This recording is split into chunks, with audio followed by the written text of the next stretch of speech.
partia e parë me propozu kryetarin e kuvendit. Kjo është më rëndësi me ndodhë. Momentin që ndodhë kjo, jam i bindur që asnjë telashu s'ka më bu 61 vota, as për kryetarin, as për kryesinë. Zoti Krasniqi, që jeni duke bisedu me partitë e tjera opozitare për një qeveri të mundshme?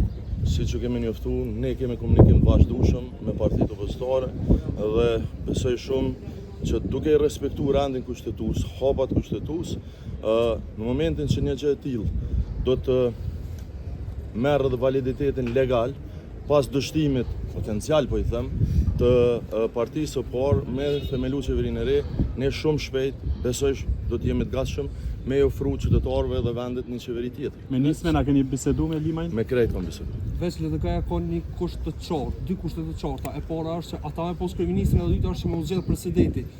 Aja jep një kryeministrin LDK-s dhe dyta që është mundi me zgjedh presidentin nëse nuk keni bashkëpunuar me vetëvendosjen. Unë nuk mund me fol për parti tjera, po për sa i përket presidentit, shumë herët me fol për presidentin. 19 muaj mandati kanë me presidentës aktuale.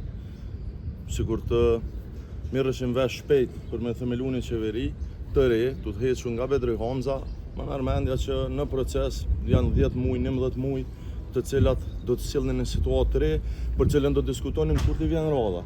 Nuk mundi me mendu që ka ndodhur në marsin e vitit tarshëm, kur ne mas pari ende se kemi testu kuvendin, se kemi themelu qeverinë edhe kemi një parë zgjedhje lokale në mes.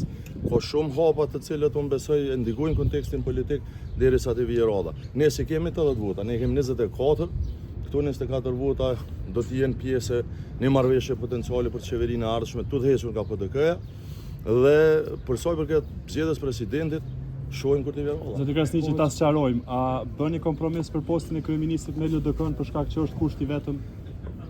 Edhe një herë me sqaru sot, unë myt ato e sqaru. Është një radhë shumë normale e legitimitetit që në një rast që i pari dështon, atëherë i dyti e merr mandatin. Presidenta do duhej në rast të dështimit të zotit Kurti si i parin këto zgjedhje, me naftu neve për me mandatu një kandidat. Ne kemi mandatu në Bedri Hamzën dhe Bedri Hamza jam i bindur që është për te një figurë partijake politike, një figurë e pranueshme edhe për parti tjera, por edhe për qytetarët në përgjithësi, pa dallim të votave që i kanë dhënë me datën në shkurt. Jam i bindur që kishim arrit me i vendos interesat e vendit për te interesave dhe kërkesave puro partijake që mund të kenë partitë aktualisht. Nëse Kurti do të kërkojë një takim nga ju për të përfshirë për të përbashkëpunuar një qeveri të re të vendit, a do ta pranoni? Është shumë hipotetike kjo pyetje dhe nuk kisha me dhënë një përgjigje hipotetike, sepse më merr mendja që është sigur me pyet për këtë punën e presidentit, çka nëse vitin tjetër nuk zgjedhet presidenti. Ju ende s'keni marrë pjesë, a keni marrë pjesë prej Kurtit për të takuar? Vetëm sa thash ne jemi aq transparent që në momentin e parë sikur të kishte ndodhur ju do ta kishit ditë tashmë, sepse një gjë e tillë nuk bëhet në mënyrë jo publike. As nuk kemi ftesë, as ka takim, as nuk pres me ndodh diçka e tillë. Pa, diçka në rast se do të vënë ftesë.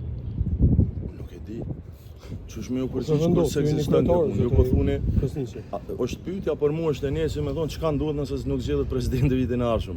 Falni, pyetjet hipotetike kërkojnë përgjigje hipotetike dhe përgjigjet hipotetike në politik nuk janë zakonisht të preferueshme. Ju falenderoj shumë. Kryetari i partisë, normal që kryetari i partisë dhe vendosi